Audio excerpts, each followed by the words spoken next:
오늘 기초수급비 받는 날이죠? 오늘도 제가 위로해 드릴게요. 조금만 기다리세요.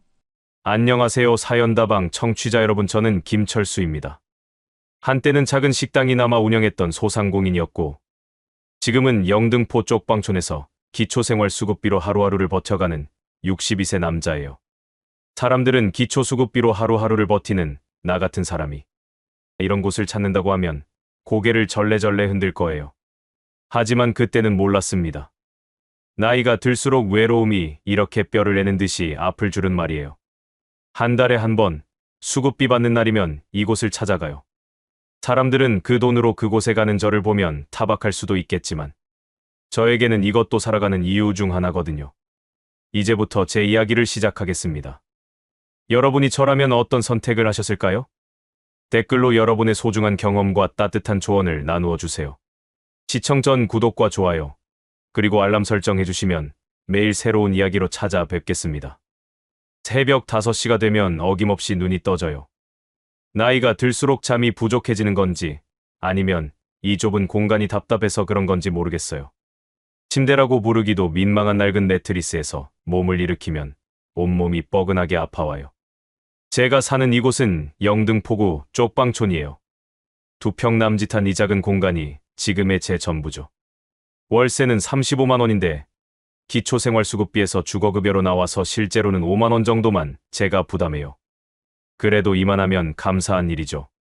방 안을 둘러보면 참 초라해요. 작은 냉장고 하나, 전자레인지, 그리고 낡은 TV가 전부예요. 옷들은 비닐봉지에 담아서 구석에 쌓아놨고 세면도 구멸하면 몇 개들이 이곳저곳 흩어져 있어요. 정리를 해도 하루 이틀이면 다시 이 모양이 되더라고요. 화장실은 복도 끝에 공동으로 쓰는 곳이 있어요. 한 층에 한 개씩 있는데 아침이면 줄을 서서 기다려야 해요. 처음에는 이게 참 불편했는데 이제는 익숙해졌어요. 사람이라는 게 참 신기한 것 같아요. 어떤 환경에든 적응하게 되더라고요. 세수를 마치고 돌아오면 간단하게 아침을 먹어요. 보통은 컵라면이나 김밥 하나 정도죠. 가끔은 편의점에서 도시락을 사 먹기도 하는데 돈이 아까워서 자주는 못해요. 한 달에 70만 원 정도 수급비가 나오지만 공과금, 생활비를 빼고 나면 그리 넉넉하지 않거든요. 아침을 먹고 나면 할 일이 별로 없어요. TV를 틀어놓고 뉴스를 보거나 아침 드라마를 봐요. 주인공들이 웃고 울고 하는 모습을 보면서 대리만족을 느끼는 것 같기도 하고 때로는 더 외로워지기도 해요. 저들은 저렇게 사랑하는 사람도 있고 가족도 있는데 나는 왜 이렇게 혼자일까 하는 생각이 들거든요. 오전 9시쯤 되면 복도에서 사람들 소리가 들려와요. 이곳에 사는 분들이 하나둘씩 나가는 소리죠. 어떤 분은 폐지를 주우러 가시고 어떤 분은 일용직 일을 찾으러 가시고 또 어떤 분은 그냥 동네 한 바퀴 돌러 나가시는 것 같아요. 저도 가끔은 밖에 나가요. 딱히 갈 곳이 있는 건 아니지만 이 좁은 방에만 있으면 답답해서 견딜 수가 없거든요. 근처 작은 공원에 가서 벤치에 앉아 있거나 편의점에서 커피 한 잔 사서 마시기도 해요. 공원에 앉아 있으면 지나가는 사람들을 보게 돼요. 출근하는 직장인들, 유모차를 끌고 가는 젊은 엄마들, 손잡고 걸어가는 연인들. 모두들 어디론가 가야 할 곳이 있고 만날 사람이 있어 보여요. 그런 모습들을 보면 부러우면서도 한편으로는 마음이 아파와요. 점심때가 되면 다시 방으로 돌아와요. 오늘은 컵라면에 김치 좀 넣어서 먹었어요. 김치는 며칠 전에 순남 씨가 나눠준 거예요. 순남 씨는 제 옆방에 사는 60세 여자분인데 가끔씩 이렇게 반찬을 나눠주세요. 정말 고마운 분이죠. 순남 씨는 저처럼 혼자 사세요. 남편은 몇 년 전에 돌아가셨고 자녀들과는 연락이 끊어진 상태라고 하더라고요. 그래도 저보다는 밝게 사시는 것 같아요. 가끔 복도에서 마주치면 안부를 묻고 힘든 일이 있으면 서로 털어놓기도 해요. 오후에는 주로 TV를 보거나 라디오를 들어요. 책을 읽으려고 도서관에서 빌려온 적도 있는데 집중이 잘 안 되더라고요. 마음이 너무 복잡해서 그런가 봐요. 그래서 요즘은 주로 라디오를 들어요. DJ가 신청곡을 틀어주고 사연을 읽어주는 프로그램을 좋아해요. 다른 사람들의 이야기를 들으면 제가 혼자가 아니라는 기분이 들거든요. 저녁 때가 되면 가장 외로워져요. 하루 종일 아무와도 제대로 된 대화를 나누지 못했구나 하는 생각이 들면서 마음이 무거워져요. 저녁은 대충 라면이나 김밥으로 때우고 일찍 잠자리에 들려고 노력해요. 하지만 잠이 잘 오지 않아요. 이런저런 생각들이 머릿속을 맴돌거든요. 과거에 대한 후회, 현재에 대한 답답함, 미래에 대한 불안. 특히 밤이 되면 외로움이 더 크게 느껴져요. 가끔은 핸드폰을 켜서 인터넷을 해봐요. 유튜브에서 옛날 가요를 듣거나 요리 프로그램을 보기도 하고요. 젊었을 때 제가 운영했던 식당 생각이 나면서 마음이 아프기도 하지만 그래도 그때가 그리워요. 이렇게 하루가 지나가요. 특별한 일도 없고 누군가 찾아오는 것도 아니고 그냥 시간만 흘러가는 하루들이에요. 처음에는 이런 일상이 견디기 힘들었는데 이제는 이것마저도 익숙해졌어요. 하지만 가끔은 이런 생각이 들어요. 이렇게 하루하루 그냥 보내다가 언젠가는 아무도 모르게 혼자 죽게 되는 건 아닐까 하는 생각 말이에요. 그런 생각이 들면 가슴이 답답해져서 밖으로 나가고 싶어져요. 사람들 사이에 섞여서 혼자가 아니라는 걸 확인하고 싶어지거든요. 그래서 한 달에 한 번씩은 그곳을 찾게 되는 것 같아요. 미정 씨가 있는 그곳 말이에요. 거기서만큼은 누군가 제 이야기를 들어주고 제게 관심을 보여주거든요. 물론 돈을 내고 가는 곳이지만 적어도 그 시간만큼은 외롭지 않으니까요.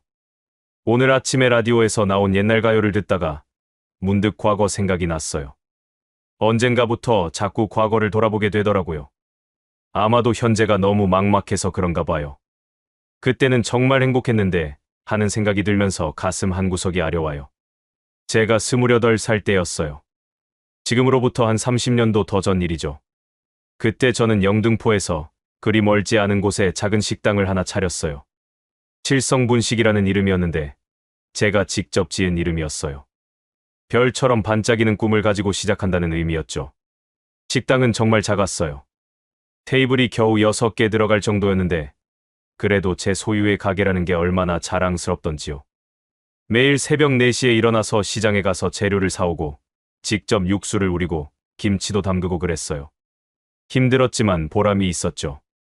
아내 영숙이와는 그 식당에서 만났어요. 영숙이는 근처 미용실에서 일하는 미용사였는데 점심때마다 우리 가게로 김치찌개를 먹으러 왔거든요. 처음에는 그냥 단골 손님이었는데 자꾸 보다 보니까 마음이 생기더라고요. 영숙이는 정말 예뻤어요. 키는 작았지만 웃을 때 보조개가 생기는 게 너무 사랑스러웠어요.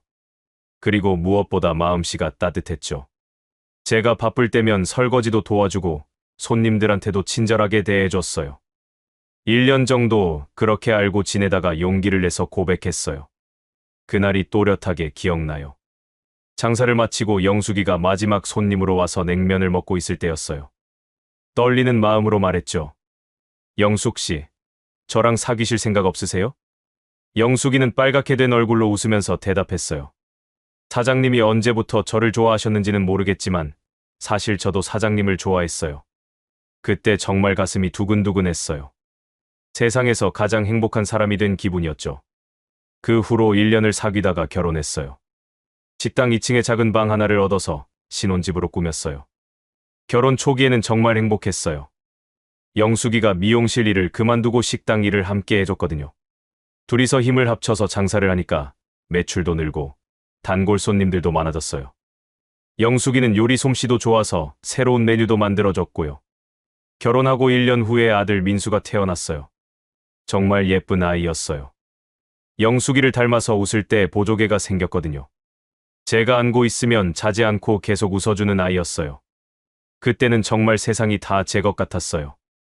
민수가 5살 때까지는 그럭저럭 잘 살았어요. 식당도 안정적으로 운영되고 있었고 돈도 조금씩 모아가고 있었거든요. 더 큰 식당으로 이전할 계획도 세우고 있었고요. 그런데 문제는 그때부터 시작됐어요. 근처에 큰 프랜차이즈 식당들이 들어서기 시작한 거예요. 김밥 천국, 컵밥 같은 체인점들이 하나둘씩 생기더니 손님들이 점점 줄어들기 시작했어요. 처음에는 별로 신경 쓰지 않았어요. 우리는 정성껏 만든 음식을 파는데 무슨 걱정이 있겠어. 하면서요 하지만 현실은 달랐어요. 사람들은 편리하고 빠른 걸 원했거든요. 우리 식당은 주문하면 10분 이상은 기다려야 했는데 체인점들은 2분 3분이면 음식이 나왔으니까요. 매출이 줄어들기 시작하면서 영숙이와 자주 다퉜어요. 영숙이는 메뉴를 바꿔보자고 했고 저는 고집스럽게 기존 방식을 고수하려고 했어요. 지금 생각해보면 제가 너무 융통성이 없었던 것 같아요. 그러다가 결정적인 일이 생겼어요. 민수가 7살 때 갑자기 아파서 병원에 입원하게 된 거예요. 다행히 큰 병은 아니었지만 수술을 해야 했고 병원비가 만만치 않았어요. 그때까지 모아둔 돈을 거의 다 써버렸죠. 설상가상으로 그 즈음 식당 매출이 더욱 줄어들었어요. 임대료도 올라서 부담이 컸고 결국 적자가 나기 시작했어요. 영숙이는 다시 미용실을 해서 돈을 벌어야 한다고 했지만 제 자존심이 허락하지 않았어요. 그때 친구 한 명이 좋은 사업 아이템이 있다며 투자를 권했어요. 중국 음식 배달업이었는데 요즘 뜨고 있는 사업이라고 하더라고요. 마지막 기회라는 생각으로 식당을 팔아서 그 사업에 뛰어들었어요. 하지만 그게 함정이었어요. 그 친구는 사실 사기꾼이었고 제가 투자한 돈은 모두 날아갔어요. 하루아침에 빈털터리가 된 거죠. 그때의 절망감은 지금도 잊을 수가 없어요. 영숙이는 충격을 받았어요. 자기가 반대했는데도 제가 고집을 부려서 이런 일이 생겼다고 하면서 많이 울었어요. 그리고 친정으로 들어가겠다고 했어요. 저는 무릎을 꿇고 사과했지만 영숙이의 마음은 이미 돌아선 후였어요. 이혼을 하게 됐어요. 민수는 영숙이가 데려갔고 저는 혼자 남게 됐죠. 그때 민수가 10살이었는데 아빠는 왜 우리랑 안 사냐고 물어보는 걸 보니까 가슴이 찢어지는 것 같았어요. 그 후로는 정말 힘든 시간이었어요. 일용직 일을 전전하면서 겨우겨우 살아갔어요. 가끔 민수를 보러 가려고 했지만 영숙이가 만나지 말라고 했어요. 새로운 아빠가 생겼다고 민수가 혼란스러워한다는 이유였죠. 그 해에 영숙이가 재혼한다는 소식을 들었어요. 상대방은 안정적인 직장을 가진 사람이라고 하더라고요. 그때 정말 마음이 아팠어요. 내가 제대로 못해서 저들이 고생했구나 하는 생각이 들면서 자책감에 시달렸어요. 민수와는 그 후로 연락이 끊어졌어요. 몇 번 전화를 해봤지만 받지 않더라고요. 지금 민수는 33살이 됐을 텐데 결혼도 했을 거고 애도 있을지 모르겠어요. 가끔 길에서 비슷한 또래 남자를 보면 혹시 민수가 아닐까 하는 생각이 들어요. 이렇게 과거를 돌아보면 후회되는 일들이 너무 많아요. 그때 좀 더 유연했으면, 영숙이 말을 들었으면, 사기에 당하지 않았으면. 하지만 이미 돌이킬 수 없는 일들이죠. 가끔은 영숙이와 민수가 지금 어떻게 살고 있는지 궁금해요. 행복하게 살고 있기를 바라면서도 한편으로는 저를 가끔이라도 생각해주는지 궁금하기도 하고요. 그래서 더 외로운 것 같아요. 한때는 정말 사랑하는 가족이 있었는데 지금은 혼자가 되어버렸거든요. 그 공허함을 채우려고 이런저런 방법을 찾게 되는 것 같아요. 미정 씨를 만나는 것도 그런 이유 중 하나인 것 같고요. 외로움이라는 게 참 이상한 감정이에요. 젊을 때는 혼자 있는 시간이 좋았거든요. 아무도 간섭하지 않고 제가 하고 싶은 대로 할 수 있으니까 자유롭다고 생각했어요. 그런데 나이가 들수록 그 혼자만의 시간이 무겁게 느껴져요.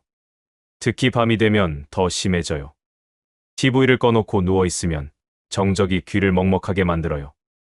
옆방에서 들려오는 기침 소리나 발소리가 그나마 제가 혼자가 아니라는 걸 알려주는 신호 같아요.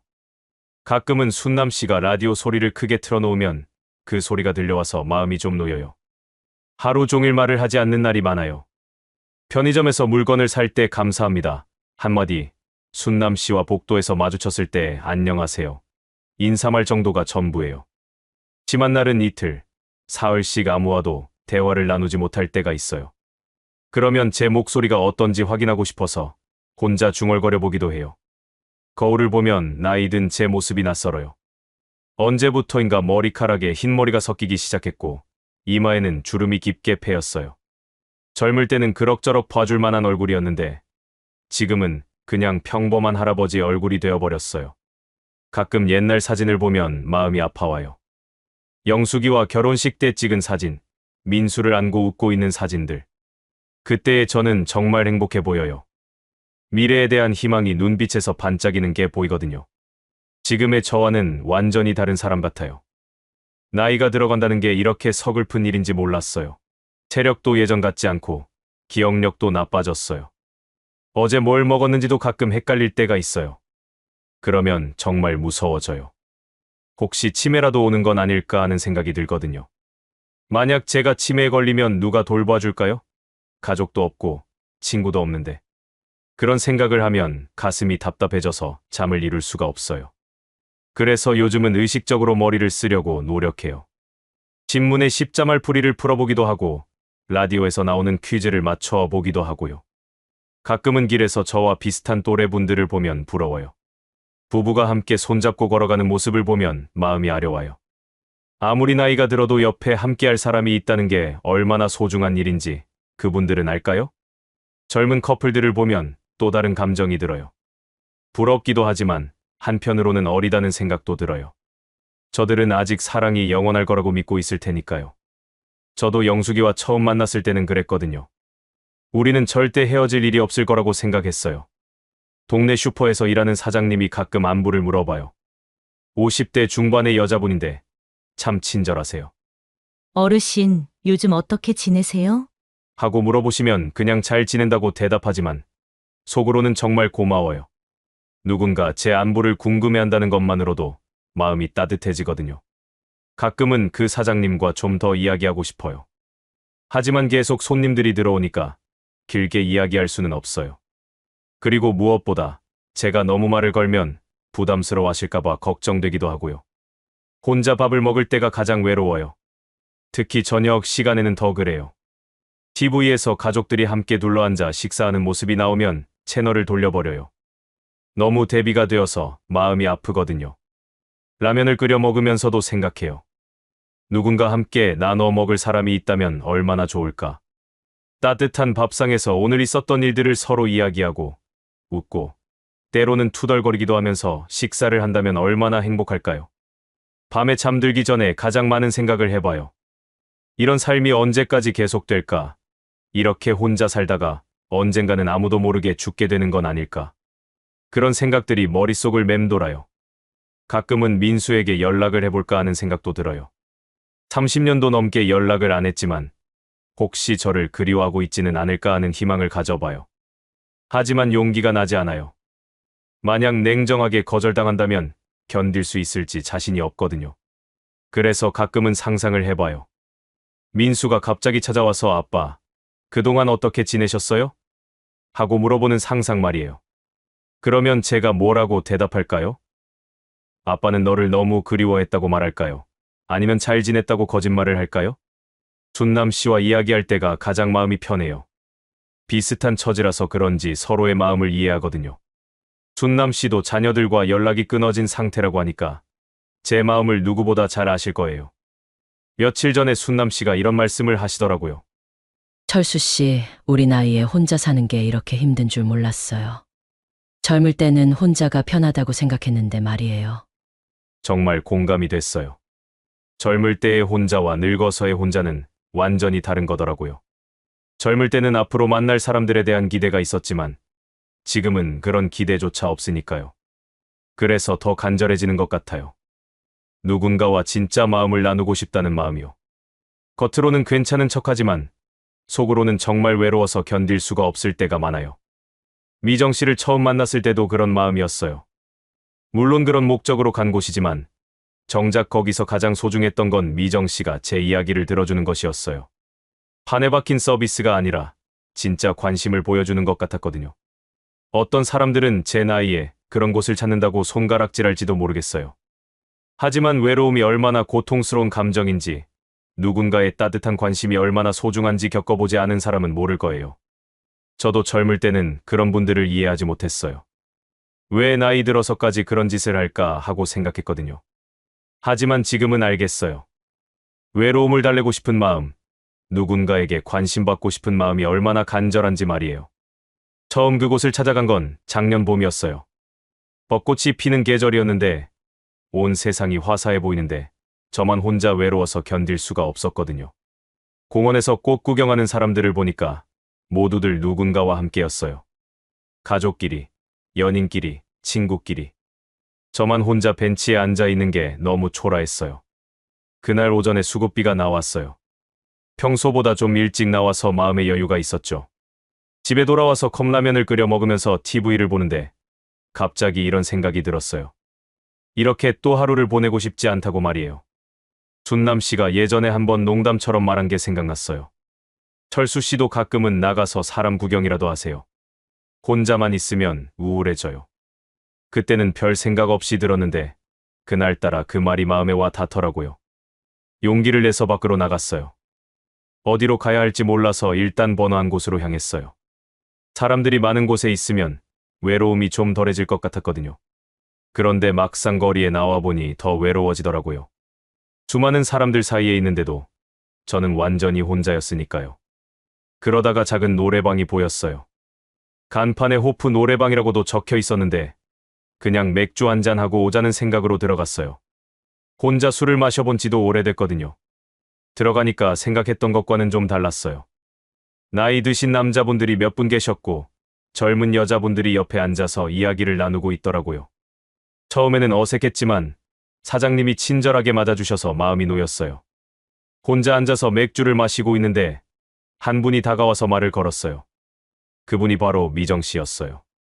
처음 봤을 때 참 인상이 좋더라고요.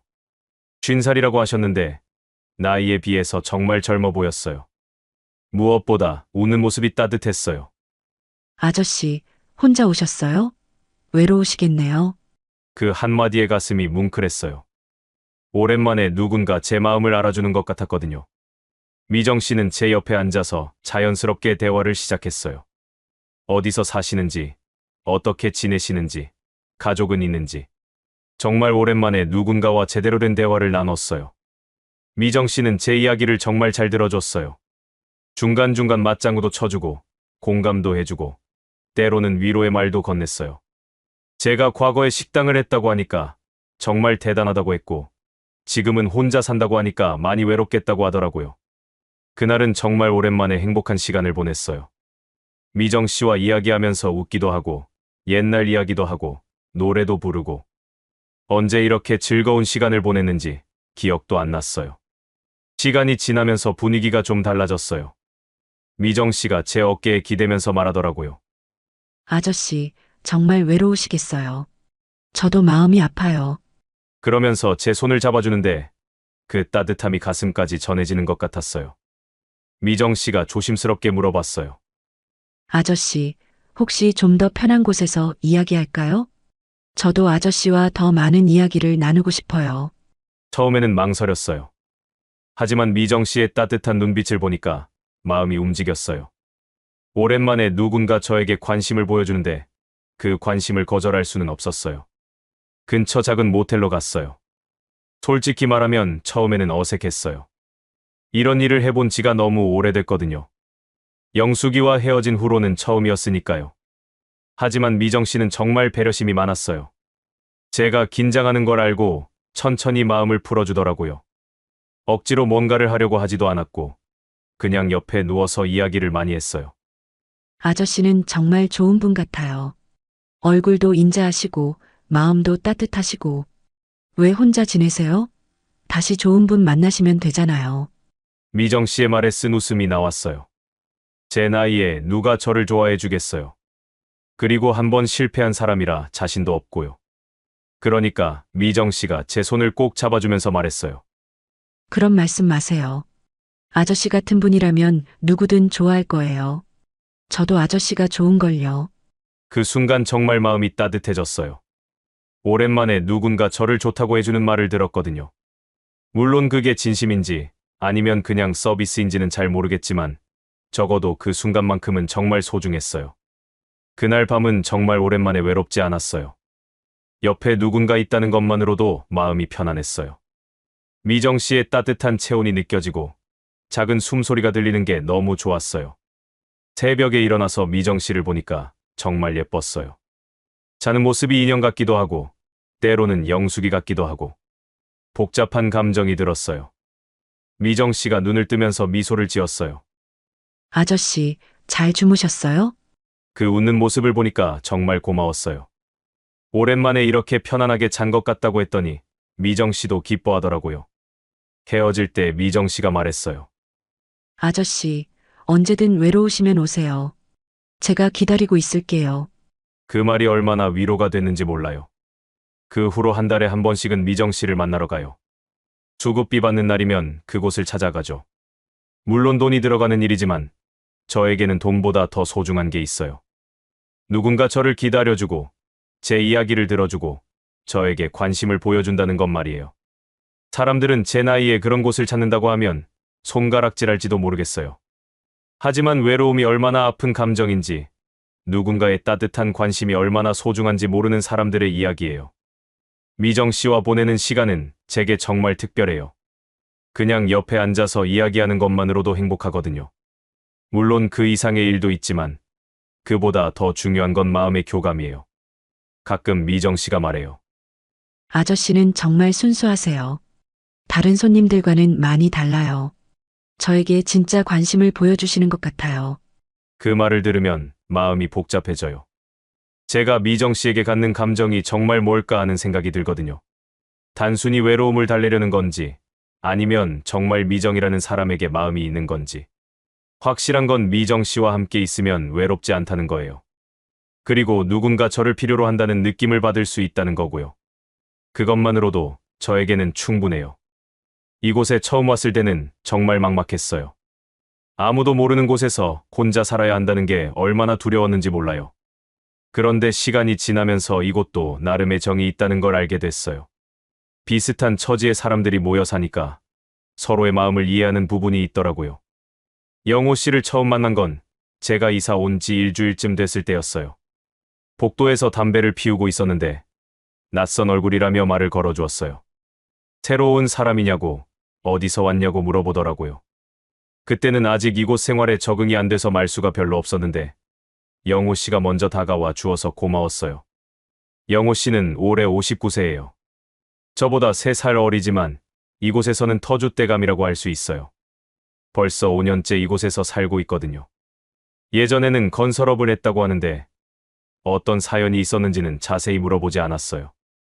이곳 사람들은 서로 과거 얘기를 깊이 안 해요. 다들 아픈 사연이 있을 테니까요. 영호 씨는 정말 의리가 있는 분이에요.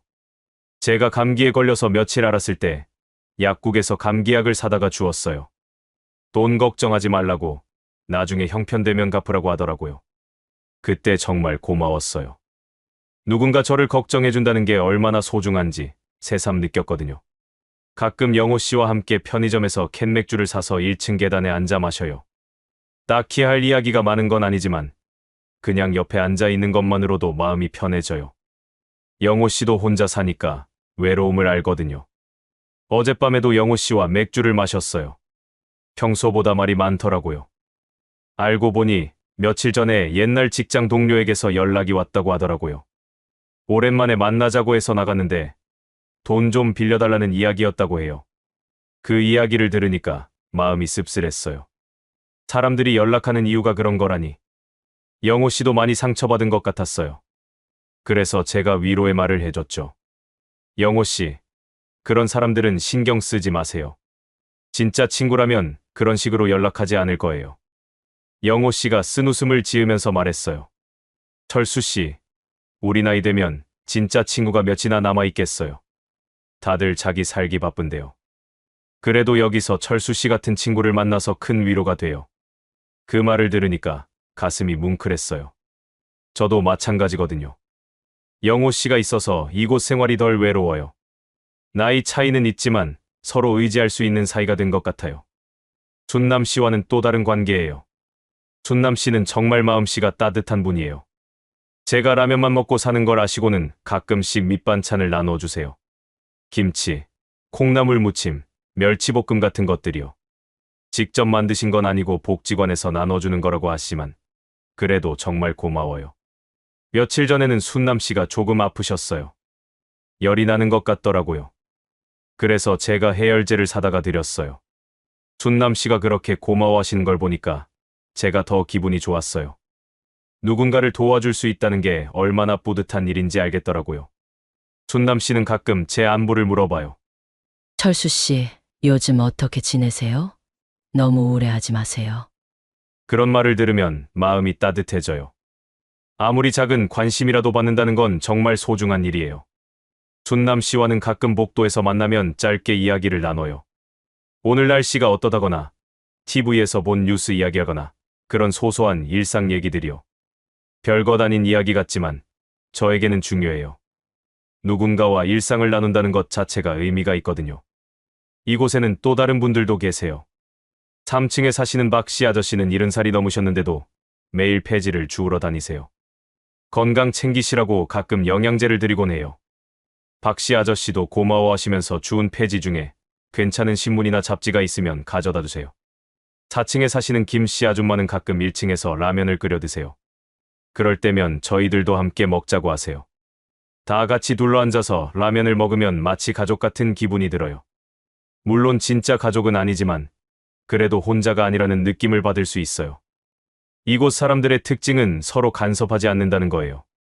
각자 사연이 있어서 이곳에 오게 된 거니까 굳이 캐묻지 않아요. 하지만 힘들어하는 사람이 있으면 도와주려고 해요. 그게 이곳만의 규칙 같은 거예요. 며칠 전에는 2층에 사는 할머니가 갑자기 쓰러졌어요. 다행히 영호 씨가 발견해서 119를 불렀고 병원에 갔는데 큰 병은 아니었어요. 그런데 그 할머니가 혼자 사시는 분이라 퇴원 후에 누가 돌봐드릴 사람이 없었거든요. 그래서 저희들이 번갈아 가면서 안부를 확인하고 있어요. 이런 일들을 겪으면서 느끼는 건 이곳도 하나의 공동체라는 거예요. 겉으로 보면 그냥 가난한 사람들이 모여 사는 곳 같지만 사실은 서로를 챙기고 돌보는 따뜻한 곳이기도 해요. 가끔 복지관에서 봉사자들이 와요. 젊은 대학생들이나 주부들이 와서 말벗도 되어주고 간단한 의료 상담도 해주고 그래요. 그분들을 보면 세상에는 여전히 좋은 사람들이 많다는 걸 느껴요. 얼마 전에 온 봉사자 중에 30대 젊은 아가씨가 있었는데 제가 헤어진 우리 아들과 비슷한 나이라고 했더니 정말 관심을 보여주더라고요. 언젠가는 아들을 꼭 만날 수 있을 거라고 이야기해 주더라고요. 이렇게라도 위로해주는 말이 가슴에 와 닿았어요. 영호 씨는 가끔 이런 말을 해요. 여기 사는 사람들이 다 나쁜 사람들은 아니야. 그냥 운이 안 좋았거나 선택을 잘못했거나 아니면 사회에서 밀려난 사람들이지. 마음만은 착한 사람들이 많아. 정말 그런 것 같아요. 이곳 사람들은 서로의 아픔을 이해하니까 더 따뜻한 마음을 갖고 있는 것 같아요. 물론 가끔 문제가 생기기도 해요. 술 먹고 싸우는 사람도 있고 도둑질하는 사람도 있고요. 하지만 대부분은 그냥 평범한 사람들이에요. 이곳에서 지내면서 배운 게 있다면 작은 관심과 배려가 얼마나 소중한가라는 거예요. 큰 도움은 아니어도 서로 안부를 묻고 아플 때 약한 알 건네주고 외로울 때 말벗이 되어주는 것. 그런 작은 것들이 모여서 살아갈 힘이 되는 것 같아요. 가끔은 이런 생각도 들어요. 만약 내가 예전처럼 잘 살았다면 이런 마음을 느낄 수 있었을까? 아마 바쁘다는 핑계로 다른 사람들에게 관심을 갖지 않았을지도 모르겠어요. 어떻게 보면 이곳에서 사는 것도 제게는 배움의 시간인 것 같아요. 영호 씨와 순남 씨, 그리고 이곳에 많은 분들이 있어서 저는 완전한 혼자는 아니에요. 물론 가족 같은 관계는 아니지만 그래도 서로를 챙기는 이웃이 있다는 건 큰 위로가 돼요. 세상이 다 차갑지만은 않다는 걸 이곳에서 느끼고 있어요. 사람이라는 게 참 신기한 것 같아요. 아무리 힘들고 절망적인 상황에서도 어디선가 작은 희망을 찾게 되더라고요.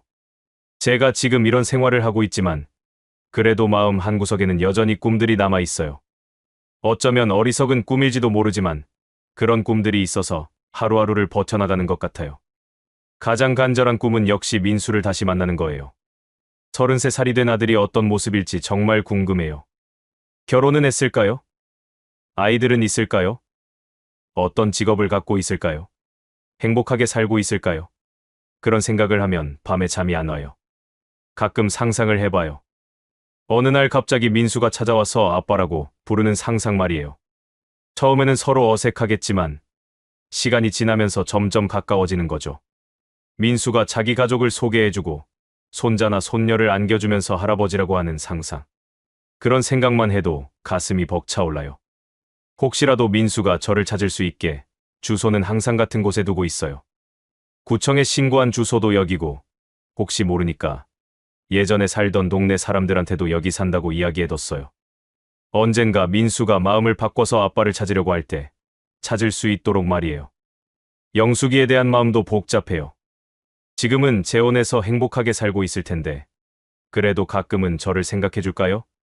미워하더라도 아예 기억에서 지워버리지는 않았으면 좋겠어요. 제가 정말 사랑했던 사람이니까요. 만약 영숙이를 다시 만나게 된다면 정말 진심으로 사과하고 싶어요. 그때 제가 너무 고집을 부렸고 영숙이 말을 듣지 않았던 것에 대해서요.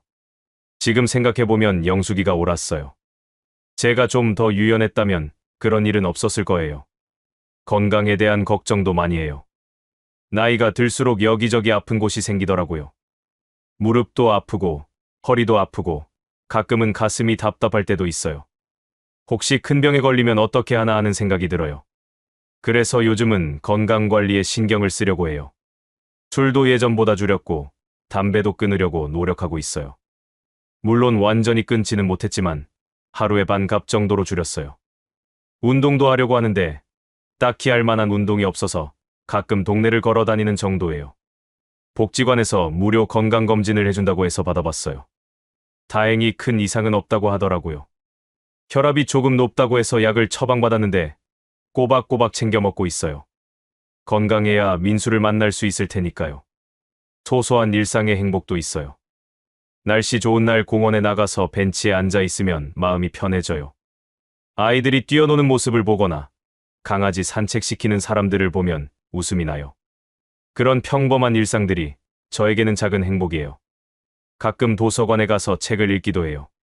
집중력이 예전 같지 않아서 긴 소설은 어렵지만 짧은 수필이나 시집 같은 건 읽을 만해요. 특히 나이 든 분들이 쓴 글을 보면 공감이 많이 돼요. 저와 비슷한 경험을 하신 분들의 이야기를 읽으면 위로가 되거든요. 미정 씨에 대한 마음도 정리하고 싶어요. 지금은 그냥 외로움을 달래는 관계지만 언젠가는 정말 진정한 친구가 될 수 있을까요? 미정 씨도 나름의 사연이 있을 텐데 서로의 아픔을 이해하고 위로해주는 그런 관계가 되면 좋겠어요. 미정 씨가 가끔 말해요. 아저씨는 정말 순수하시다고, 다른 사람들과는 다르다고. 그런 말을 들으면 제가 미정 씨에게 특별한 존재가 되고 있는 건 아닐까 하는 생각이 들어요. 물론 착각일 수도 있지만 그래도 희망을 가져봐요. 만약 정말 기회가 된다면 미정 씨와 평범한 데이트도 해보고 싶어요. 카페에서 커피를 마시거나 영화를 보거나 공원을 산책하거나 그런 일상적인 것들 말이에요. 돈을 주고받는 관계가 아니라 진짜 마음으로 만나는 거죠.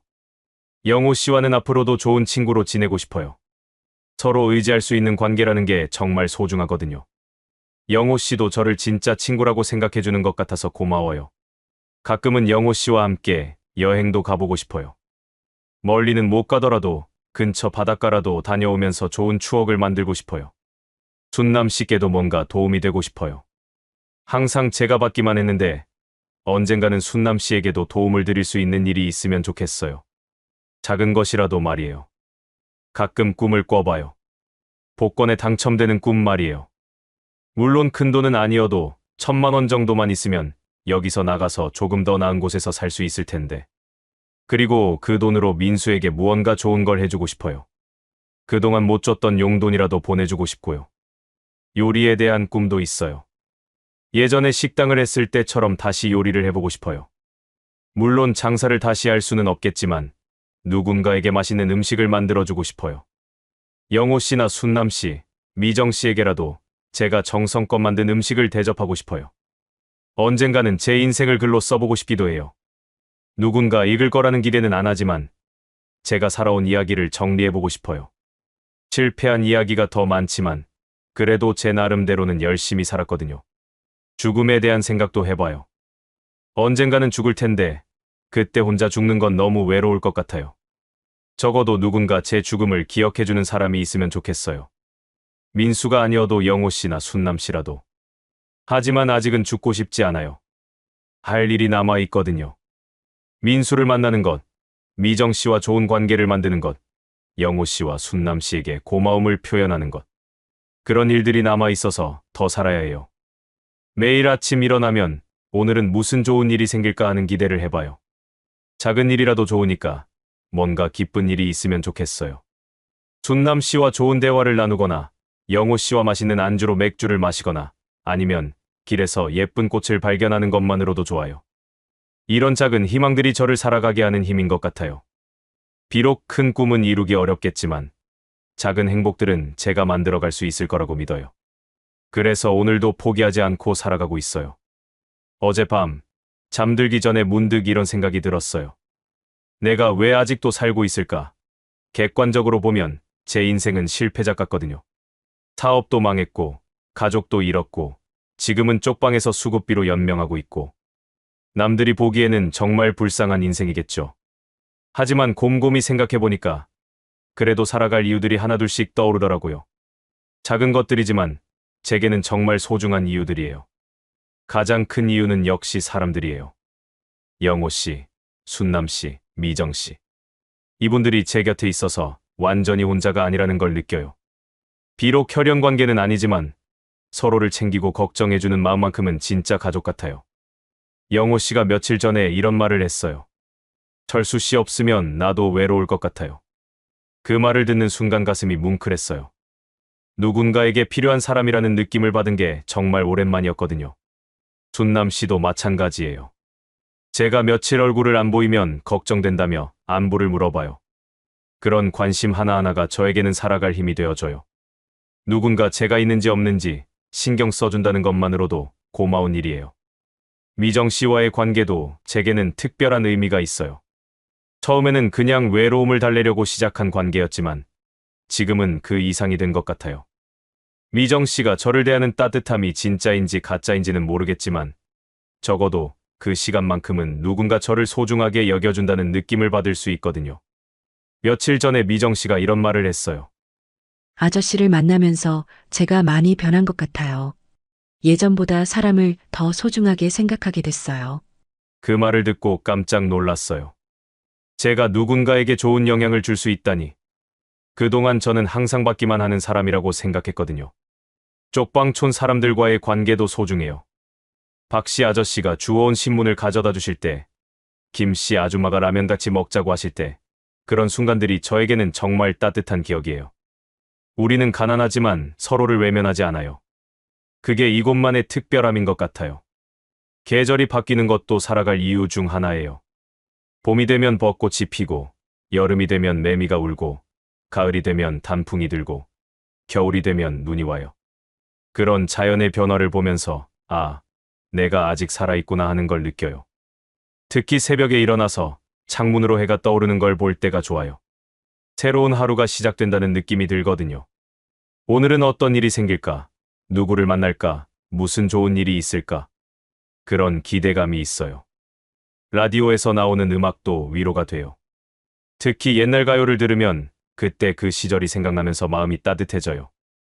영숙이와 처음 만났을 때 자주 듣던 노래, 민수가 어렸을 때 같이 들었던 동요. 그런 추억들이 아프기도 하지만 동시에 소중하기도 해요. 가끔 길에서 만나는 사람들도 살아갈 이유가 돼요. 편의점 사장님이 안부를 물어보실 때, 복지관 직원분들이 친절하게 대해주실 때, 버스 기사님이 웃으면서 인사해 주실 때, 그런 작은 친절들이 모여서 하루를 따뜻하게 만들어줘요. 민수에 대한 희망도 포기할 수 없어요. 언젠가는 만날 수 있을 거라는 믿음이 있어요. 설령 만나지 못한다고 하더라도 민수가 어딘가에서 건강하게 잘 살고 있다는 것만으로도 위로가 돼요. 제가 만들어낸 생명이 이 세상 어딘가에서 계속 살아가고 있다는 게 신기하고 고마워요. 영숙이에 대한 마음도 마찬가지예요. 지금은 다른 사람과 행복하게 살고 있겠지만 그래도 한때는 저를 사랑해줬던 사람이에요. 그 기억만으로도 제가 완전히 사랑받지 못한 사람은 아니라는 걸 느낄 수 있어요. 건강에 대한 관심도 살아갈 이유가 돼요. 매일 혈압약을 먹고 그 면을 위해 노력하고 가끔 산책을 하는 것. 그런 작은 노력들이 제가 아직 삶을 포기하지 않았다는 증거 같아요. 복지관에서 만나는 봉사자들을 보면서도 희망을 느껴요. 세상에는 여전히 남을 도우려는 좋은 사람들이 많다는 걸 알 수 있거든요. 그분들의 따뜻한 마음을 보면 인간에 대한 믿음을 다시 갖게 돼요. 가끔 TV에서 저보다 더 어려운 상황에 있는 분들의 이야기를 봐요. 그런 분들이 그래도 희망을 잃지 않고 살아가는 모습을 보면 저도 힘이 나요. 제가 혼자만 힘든 게 아니고 세상에는 각자의 어려움을 안고 살아가는 사람들이 많다는 걸 알게 돼요. 먹는 것도 작은 즐거움이에요. 비록 라면이나 김밥 같은 간단한 음식이지만 그래도 맛있게 먹을 수 있다는 게 감사해요. 가끔 영호 씨와 함께 마시는 맥주나 순남 씨가 나눠주시는 반찬들. 그런 것들이 제게는 소중한 행복이에요. 잠들기 전에 하는 작은 기도도 위로가 돼요. 종교가 있는 건 아니지만 그래도 누군가에게 감사하다는 마음을 표현하고 싶어요. 오늘 하루 무사히 보낸 것, 따뜻한 잠자리가 있는 것, 내일도 만날 수 있는 사람들이 있는 것. 그런 것들에 대해서 말이에요. 꿈을 꾸는 것도 살아갈 이유예요. 좋은 꿈을 꿀 때는 깨고 싶지 않아요. 민수와 함께 있는 꿈, 영숙이와 화해하는 꿈, 예전처럼 식당을 하는 꿈. 비록 꿈이지만 그 시간만큼은 정말 행복해요. 미래에 대한 기대도 있어요. 내일은 뭔가 좋은 일이 생길지도 모른다는 생각이요. 복권에 당첨될 수도 있고, 민수에게서 연락이 올 수도 있고, 새로운 좋은 사람을 만날 수도 있고, 가능성은 낮지만 그래도 희망은 가져볼 수 있잖아요. 이런 생각들을 하다 보니까 제 인생이 완전히 실패작은 아닌 것 같아요. 비록 남들이 보기에는 초라할지 모르지만 저 나름대로는 의미 있는 하루하루를 보내고 있거든요. 그래서 오늘도 살아가려고 해요. 영호 씨와 인사를 나누고 순남 씨 안부를 물어보고 미정 씨를 생각하며 미소 짓고 공원에서 하늘을 올려다보고 라디오에서 나오는 음악을 들으면서 작은 것들이지만 그런 것들이 모여서 제 삶을 만들어가고 있어요. 언젠가 제가 이 세상을 떠날 때 누군가 저를 기억해 줄 거예요. 영호 씨나 순남 씨, 미정 씨가 가끔 제 생각을 해줄 거고 그것만으로도 제 삶은 완전히 헛되지 않았다고 할 수 있을 것 같아요. 그래서 내일도 일어날 거예요. 새로운 하루를 맞이할 거고 또 누군가와 만나고 작은 행복을 찾아가며 살아갈 거예요. 그게 바로 오늘도 제가 살아가는 이유예요. 여러분, 지금까지 제 이야기를 끝까지 들어주셔서 정말 고맙습니다. 처음에는 부끄러워서 이런 이야기를 할 수 있을까 망설였는데 막상 털어놓고 나니까 마음이 한결 가벼워졌어요. 저는 62살에 이런 깨달음을 얻었어요. 인생에서 가장 소중한 건 사람이라는 것, 그리고 작은 관심과 따뜻함이 얼마나 큰 힘이 되는지 말이에요.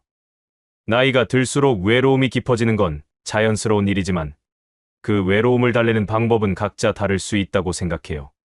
중요한 건 서로를 판단하지 않는 거라고 생각해요. 각자의 사연과 아픔이 다르니까 그 사람만의 방식으로 살아가는 걸 이해해주는 마음이 필요한 것 같아요. 무엇보다 제가 깨달은 건 어떤 상황에서도 희망을 잃으면 안 된다는 거예요. 아무리 어렵고 외롭더라도 작은 행복들을 찾아가며 살아갈 수 있거든요. 혹시 지금 외로움으로 힘들어하고 계신 분들이 있다면 너무 자신을 탓하지 마세요. 외로움은 부끄러운 감정이 아니에요. 나이가 들어서도 사랑하고 사랑받고 싶어 하는 마음은 당연한 거예요. 댓글로 여러분의 소중한 경험이나 생각을 나눠주시면 정말 감사하겠어요. 그리고 이런 이야기들이 도움이 되셨다면 구독과 좋아요, 알림 설정도 부탁드려요.